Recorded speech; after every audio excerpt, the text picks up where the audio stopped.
Okay, today my talk is going to be on the role of technology in institution building, namely the institution of education.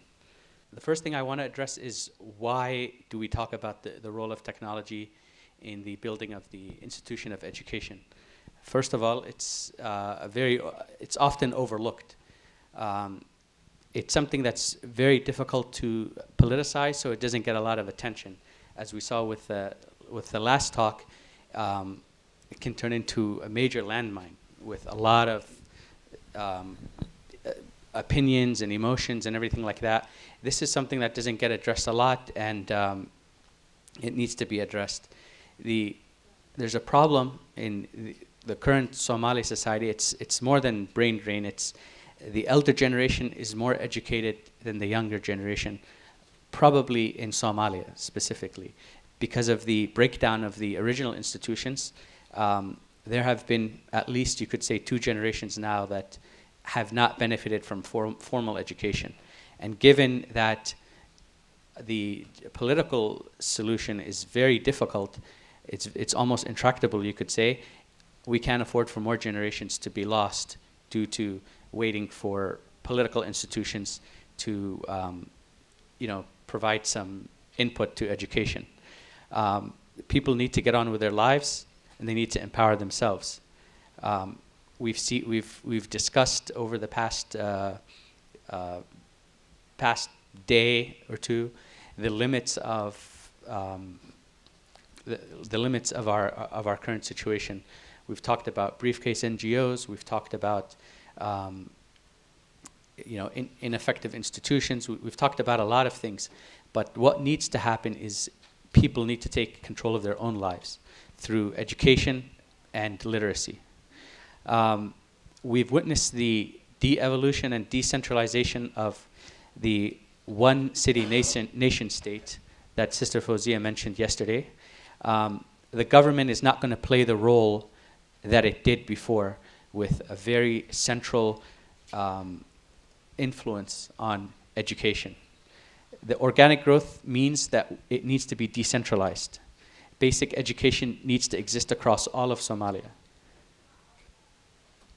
The technology revolution occurring in education today, a lot of attention over the past day or two has been given to say what mobile phones and what entrepreneurs have done in Somalia, for profit, not for profit, and how we know that it's revolutionized, the commercial and social activities of Somalis. Anybody who gets calls from Somalia knows that you can get them from anywhere. It's not just a city or two that you get calls from. You get calls from all over the place. Computer technology is poised to do the same thing right now for education. And the question is, how do we as Somalis take advantage of that or leverage that for improving our educational situation here and for Somalia? Because one of the things that was discussed yesterday that Sister Fawzia also mentioned was there is no curriculum, there's absolutely nothing. One could argue that for young children, the only thing that really exists as an institution is the Duksi institution. And I'll talk a little bit about how we can try to leverage that. Us in the diaspora, we have to ask ourselves the question: are we utilizing the internet to its fullest as the world's largest library? Are we just wasting our time on YouTube, on Facebook, on Twitter, not to detract from social networking, but we can all agree that it has more than its fair share of attention. Basic tools, simple as Wikipedia, are we utilizing that? And I'll go a little bit more into depth on that. Practical examples for the diaspora. As we said yesterday, I think it was Hamza, he mentioned collective individualism and how we can talk about institutions all we want, but the strength of the institution is composed on the aggregate strength of the individual. So if we don't have strong individuals, we don't have strong institutions. Where would an institution come from if there's not a strong leadership, a strong educated people? practical examples for the diaspora right now in terms of education is, and technology is, for example, Coursera. Has anyone heard of Coursera? Yeah, okay. So it's a partnership with major universities all across the world to deliver free 6-week courses on a variety of topics, anything from engineering to economics to social sciences to liberal arts to anything. There's another initiative called University of the People. Can everybody see the okay. Khan Academy is also one other thing. We're not utilizing a lot of resources, such as even on YouTube. When we're on YouTube, what are we watching? Are we watching, you know, Romney versus Obama? Are we watching, you know, random things, or are we watching beneficial things? There's a, as far as education goes, there's a ton of resources in YouTube, how-to videos, how to do anything, how to operate a generator, how to, you know, take advantage of solar technology or something like that.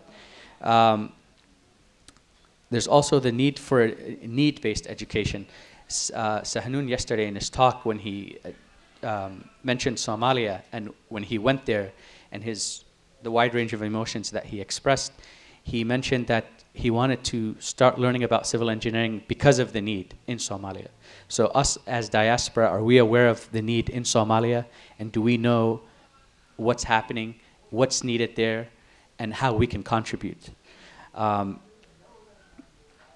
Also, this can be accomplished by developing maybe useful and beneficial hobbies. We're not talking about soccer or basketball or anything else. Something that could help us here and help the Somalis back in Somalia. We have to make the most of our opportunity. Again, as was said yesterday, we are blessed with a burden. If we were, I'd like everybody to imagine if we were suddenly dropped back to our communities in Somalia, would we be a blessing for them, or would we just be an additional burden? You know, we have to ask ourselves the question, having lived in the diaspora for 5, 10, 15, 20, 30 years, do we have anything that we can contribute? And it's not so much that the people are just waiting there for us, but you know, they have to be maybe not envying, but they have to be looking at us as people who have better opportunities than them. And are we taking advantage of that? So that's something that we always need to keep in mind. If we were ever to go back to Somalia, do we have anything that we can offer them as having been people who've lived abroad? Because historically, that's how people have developed diffusion of ideas. People go somewhere, they learn something, they bring it back. You know, you can see examples of that historically. Central Asia, wherever people migrated, people exchanged ideas, and people brought new ideas. Are we doing that for our, potentially for Somalia in the future? And if not for Somalia, for us living here?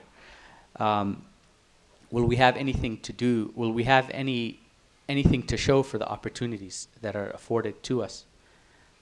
Will we regret it later on if we were to go back to Somalia and we're just living like the people that never left Somalia? No ability to advance, no ability to develop the country organically. Something that was touched on with the talk that Abu Bakr gave was the type of knowledge that we have, and the ilmun yanfa, and do we have that? Which is why I placed the quote by Mark Twain, "I have never let schooling interfere with my education." It's not so much that we're studying in universities and studying topics and studying for tests and we have a paper to show for or a degree to show for, but are we developing as a people given the amount of resources that we have access to and given what we've been exposed to? So practical examples for the youth in Somalia. Like I said, there's a major revolution occurring with technology in the third world. This is a picture in Kenya. I don't know where in Kenya it is, but could be one of the Somali regions in Kenya. Huh? Is this Hagar? Okay, possibly, but there's that's I get calls from there. So we have a program. Has anybody heard about it? One laptop per child in Ethiopia. There's it was a very interesting project where they went to very rural areas in Ethiopia and they distributed tablets. And with those tablets, these were kids whose parents didn't know how to read or write.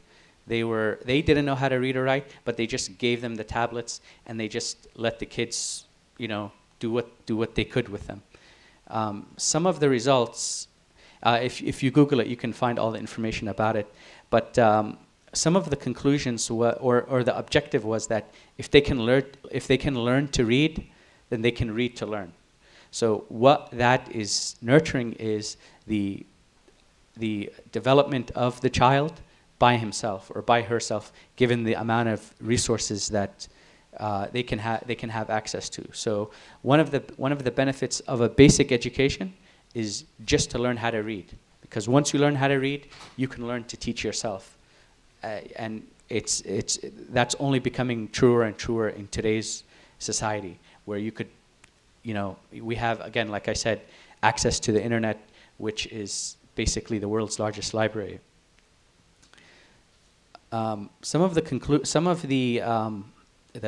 headlines were, given tablets but no teachers, Ethiopian kids teach themselves.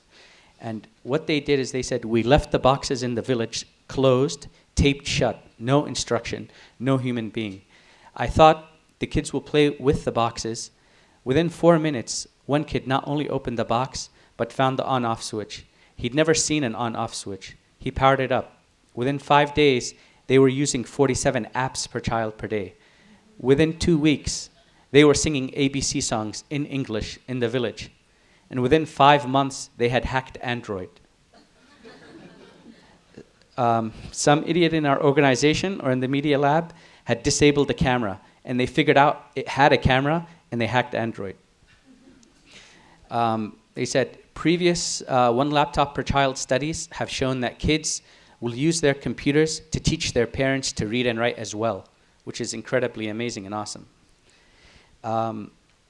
One other thing it said is that the One Laptop per Child project started as a way of delivering technology and resources to schools and countries with little or no education infrastructure, using inexpensive computers to improve traditional curriculum.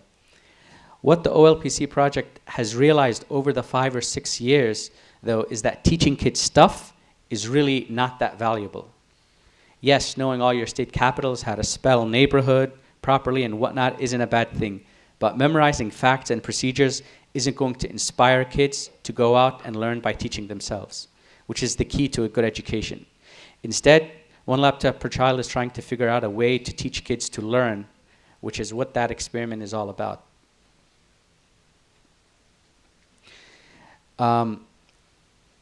What I also wanted to talk about, since we discussed NGOs and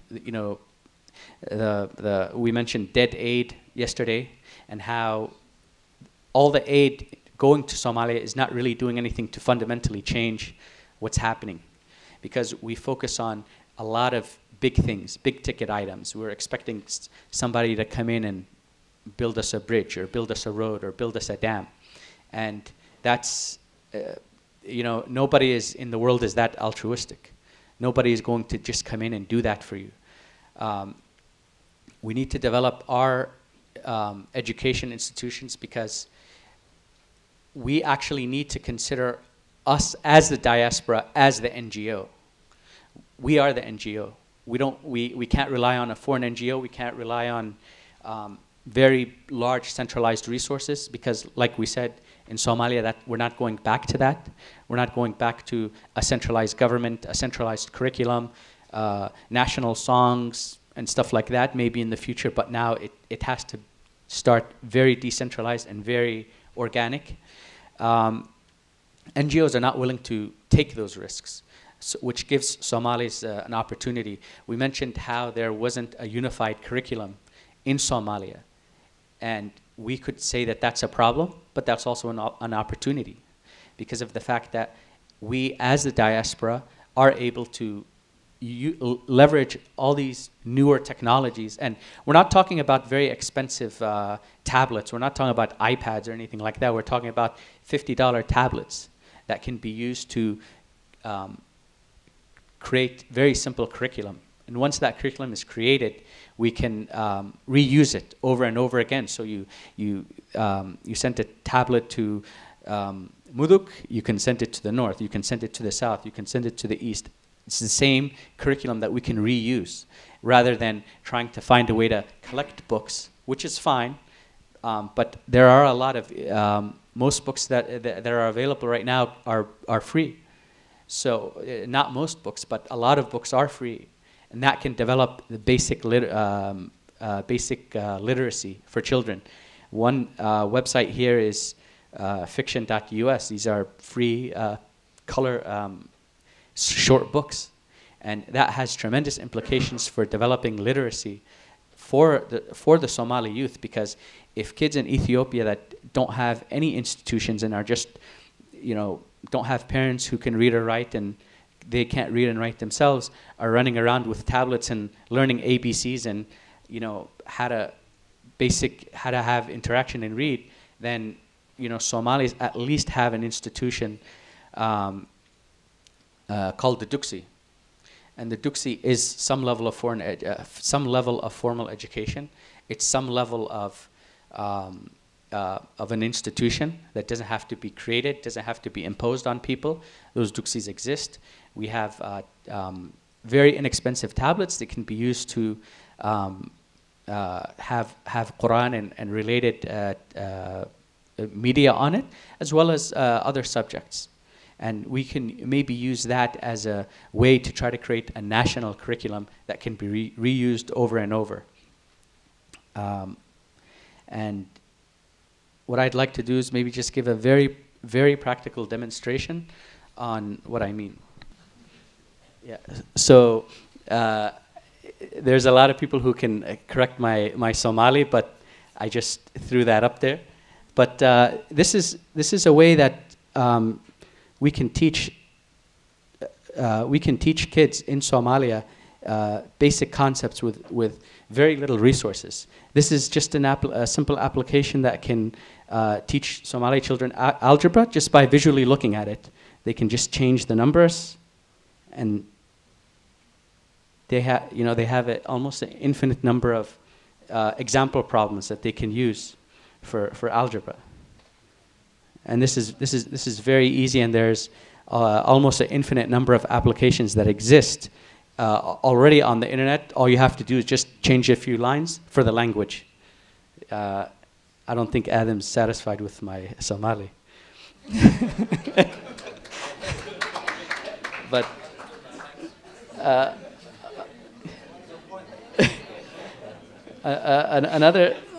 another example would be this. And all we have to do is just change the language. But this gives kids the ability to just use computers almost like a game, and it can go through any combination of math with you can see all the variables are changing and stuff like that. So it gives children an interactive way to learn math.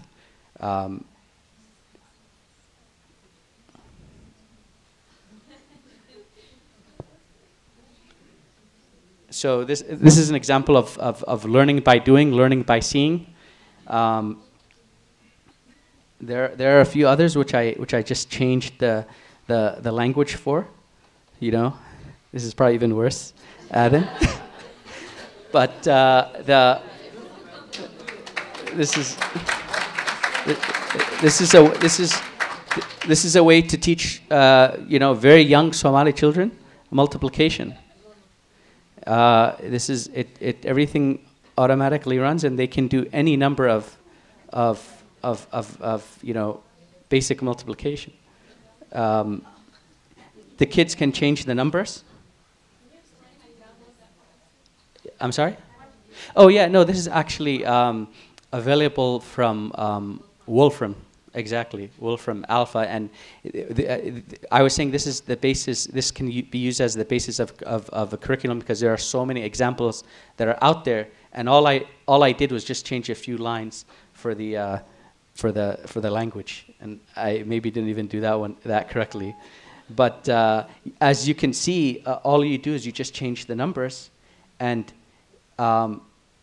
this can really create almost a nurture an environment of self-study for kids because they can just come in and they can just play games. They can just put in numbers, and it's very easy just to change the numbers and give kids an example of what can be done, and these in the future can be available as applications.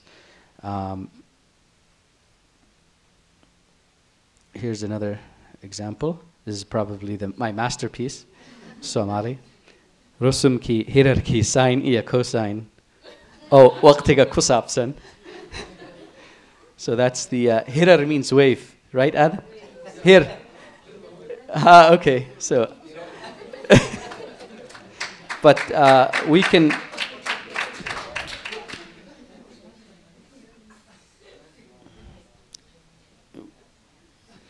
We can, and this is where the two generations can be bridged, because obviously there's going to need to be linguistic consultants as well, but this is something that we can use to try to create a very basic and unified curriculum for very young Somali kids. And one other thing that I wanted to mention was we discussed